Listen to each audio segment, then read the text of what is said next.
एक दफा फिर सेठ हांडीवाला की आंखों पर पट्टी बांधने के बाद उन्होंने उसे 6-7 मिनट तक चक्कर लगवाने के बाद उसी कमरे में पहुंचा दिया जहां परवीन सुकड़ी सेमी सोफे के एक कोने में तुमसाते बैठी अपनी बदबख्ती और सतम जरीफी हालात पर आंसू बहा रही थी। कमरे का दरवाजा खुलने की आवाज के साथ ही उसने गुसल खाने का रुख किया और वहां से अपना चेहरा धोकर बाहर आई ताकि इन लोगों को उस पर रोने का शक न हो जाए। कमरे में आने वाले किसी भी शख्स ने अभी उससे तारुज़ नहीं किया था, फिर भी उसने एहतियात ही मुनासिब जानी। सेठ की आमद के फौरन बाद ही जब उसकी आंखों से पट्टी खुल चुकी थी, एक बेरा ट्राली घसीटता अंदर आया। उस ट्राली पर जो मशरूबात सजे थे उन पर एक नज़र पड़ते ही एक लम्हे के लिए तो सेठ अपना सारा गम भूल गया। बिलाशुबा ट्राली पर दुनिया की बेहतरीन शराब की बोतलें मौजूद थीं। सर, आप और मैडम दोनों सुबह तक यहीं क़याम फरमाएंगे। रात आपके लिए डिनर कितने बजे सर्व किया जाए, आपकी और मैडम की चॉइस क्या है, और सुबह आप दोनों क्या ब्रेकफास्ट लेना पसंद करेंगे और कितने बजे। उसने रिकॉर्ड की तरह अपनी ज़बान का टेप चलाया। वो बिल्कुल कंप्यूटर की तरह बोल रहा था। तुम क्या सर्व कर सकते हो? सेठ ने कदरे संभल कर पूछा। मैं माफ़ी चाहता हूं सर, इस सवाल के जवाब देने की इजाज़त नहीं, लेकिन आप जो भी फरमाइश करेंगे वो 2 घंटे के अंदर ज़रूर पूरी कर दी जाएगी। उसे बेरे ने बड़े मुअद्दब लहजे में उससे आंखें मिलाए बगैर जवाब दिया। हरामजादे, इस मर्तबा सेठ ने अपने दिल में उन्हें गाली दी।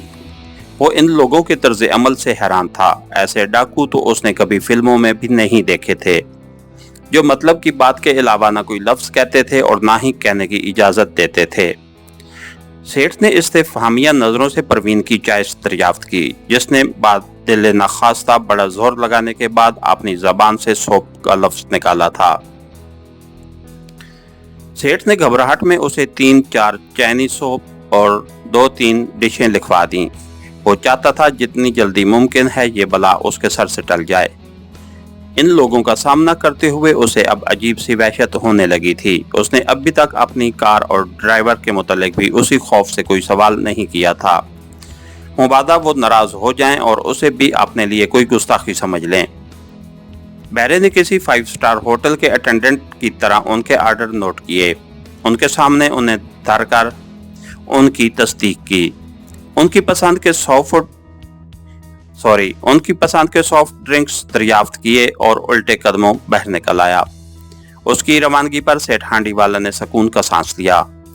वो अब खुद को बहुत पुरसकून महसूस कर रहा था। बेरे के बाहर निकलते ही उसने विस्की का एक पैक अपने लिए तैयार किया और उसे हल्क में उंडेल दिया। फिर परवीन को भी जबरदस्ती 2-3 घूंट पिला दिए। उसके ख्याल में उसके बगैर परवीन नॉर्मल हो ही नहीं सकती थी। अब वो मुकम्मल शैतान बन चुका था। उसे इस बात से कोई गर्ज नहीं थी कि परवीन के साथ वो लोग उसकी रिहाई के बाद क्या सलूक करेंगे। वो खुद को परवीन की इखलाकी जिम्मेदारी से भी मुबराज समझने लगा था। उसके लिए खानम भी परवीन के साथ ही जहन्नम में जाती। उसे अब अपने 2 करोड़ रुपए की रकम सुबह तक परवीन से वसूल करनी थी, जिसके लिए उसने परवीन को ज़हनी तौर पर तैयार करना शुरू कर दिया था। उसने ज़बरदस्ती परवीन को ऐसा मदहोश कर दिया था कि उसके और परवीन के दरमियान कोई रुकावट ही बाकी न रहे। रात का खाना कमरे में आने तक परवीन वाकई बहकी बहकी बातें करने लगी थी। उसने सेठ हांडीवाला के इसरार पर 2-3 लुक़मे जहर मार किए, जिसके बाद सेठ हांडीवाला पर शैतान सवार हो गया।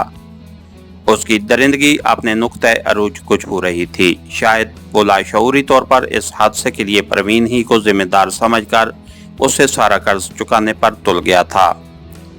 सुबह तक वो बिल्कुल बेदम होने के बाद बिस्तर पर ढेर हो गया। जब उसकी आंख खुली तो परवीन कमरे में मौजूद नहीं थी। अलबत्ता उसके सरहाने बेडटी रखी थी, जो अभी तक गर्म थी। जाओ जहन्नम में, उसने दिल ही दिल में परवीन को मोटी सी गाली देकर कहा और चाय बनाकर पीने लगा। दोनों को उस बात का इल्म ही न हो सका कि उनकी शैतानियों का मुकम्मल रिकॉर्ड सलोलाइट के फीते पर मुंतकिल हो चुका है। ये वडेरा सुलंगी की जाती इख्तिरा थी। वो मुस्तकबिल में पेश आमदा किसी भी खतरे की मुकम्मल पेशबंदी का सामान कर चुका था। उसने अपनी फितरत के ऐन मुताबिक फिर एक तीर से 2 शिकार वाला दाव खेला था। परवीन को बरहना और नीम बेहोशी की हालत में वो लोग उठा कर ले गए थे। अब वो हुक्मदाद की मलकियत थी और ये उसकी मर्जी पर मुनहसिर था कि उसे कब रिहा करता। बाज़ मामलात में वडेरा सोलंकी की तरफ से उसे फ्री हैंड मिला हुआ था, जिनमें से एक अहम मामला औरतों का था। वडेरा को उसका हिस्सा पहुंचाने के बाद वो किसी भी औरत से क्या सलूक करता उसे कुछ लेना देना नहीं था। परवीन को होश आया तो वो किसी दूसरे कमरे में थी। सेठ एक मर्तबा फिर गायब हो चुका था। उसका अंग अंग दर्द कर रहा था। सेठ की दरिंदगी के आसार परवीन के जिस्म पर नुमाया थे। उस पर फिर घबराहट का दौरा पड़ा था, लेकिन किसी न किसी तरह वो हिम्मत करके उठी और बाथरूम में जा घुसी।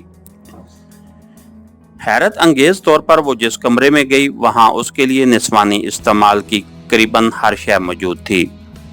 यहाँ भी जनाना कपड़ों के 2-3 जोड़े रखे थे, जिनमें से उसने एक उठाकर पहन लिया और दोबारा बेदम सी होकर पलंग पर लेट गई। खुदा जाने इन लोगों ने यहाँ क्या मैकेनिज्म फिट कर रखा था कि उन्हें उसके जाग जाने का इल्म भी हो गया, जिसका अंदाजा उसे थोड़ी देर बाद उसी महजब बेरे की आमद से हुआ जिसने उन्हें कल शाम चाय और खाना सर्व किया था। उसने अनवाउ अकसाम के नाश्ते, चाय और काफी से सजी ट्राली उसके नजदीक खड़ी कर दी और वो खुद मुअद्दबाना अंदाज में तकरीबन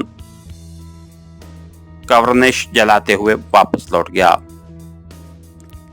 परवीन का जी चाहता था कि उससे सेठ हांडी वाला और अपनी किस्मत के फैसले से मुतल्लिक दरियाफ्त करे, लेकिन उसने इस खौफ से जबान न खोली कि मुबादा इन लोगों को प्रोटोकॉल की खिलाफ वर्जी हो गई तो न जाने उसके साथ क्या सलूक होगा। नाश्ता जहर मार करने के बाद उसने वक्त गुजारी के लिए टीवी लगाया और बज़ाहिर अपना जी बहलाने की कोशिश करने लगी। दोपहर तक यही सिलसिला जारी रहा। अचानक ही दरवाजा खुला और हुक्मदाद अंदर दाखिल हुआ। वो पहली मर्तबा उसके कमरे में एक और गैर मुसल्ला आया था। दरवाजा उसके अकब में बंद हो गया। कोई बेआरामी तो नहीं हुई? तुम्हारी खिदमत में कोई कमी तो नहीं रह गई?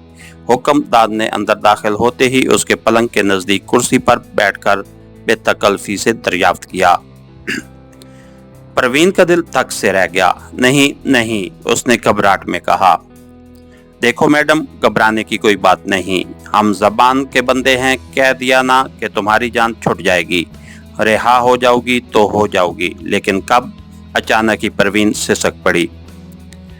उसके ज़ब्त का बंधन टूट गया और उसने रोना शुरू कर दिया। अरे बाबा, ये तुम क्या कर रही हो? इस तरह तो बात बिगड़ जाएगी। ना बाबा, ना रो, रोएं तुम्हारे दुश्मन, उसने परवीन को करीबन पुचकारते हुए कहा। लेकिन परवीन की सिसकियां जारी रहीं। चुप करती है या? अचानक ही हुक्मदाद पर जैसे जनून तारी हो गया। उसकी आवाज में कहर तड़प रहा था। परवीन सहम कर रह गई। अचानक ही उसका रोना धोना खत्म हो गया। उसने मौत के खौफ से अपन सिसकियों पर काबू पाने की कोशिश शुरू कर दी। जाओ, अपना मूड ठीक करके आओ। याद रखना, अगर मूड बिगड़ गया तो सारी जिंदगी के लिए यहाँ से कहीं नहीं जा सकोगी। हुक्मदाद ने उसे गुसलखाने की तरफ इशारा करते हुए फाड़ खाने वाले लहजे में कहा और वो किसी मैकानिकी अमल के तहत गुसलखाने में जा घुसी, जहां उसने इंतहाई जब्बर से खुद को कदरे नॉर्मल किया और करीबन 3-4 मिनट के बाद बाहर आ गई। ये हुई ना बात। बाबा, हमें रोने धोने वाले लोग बिल्कुल पसंद नहीं हैं। ये कहते हुए हुक्मदाद ने उसका बाजू पकड़ लिया और उसे खींचकर अपने करीब सोफे पर कर लिया।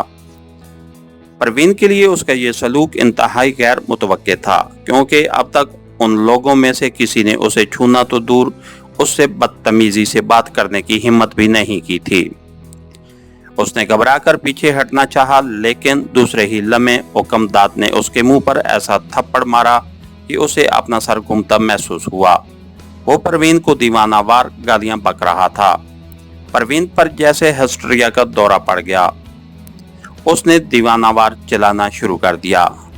दूसरी तरफ उसके चीख के साथ साथ हुक्मदाद के कहके बुलंद हो रहे थे और वो किसी वहशी दरिंदे की तरह उसके जिस्म को नोच रहा था।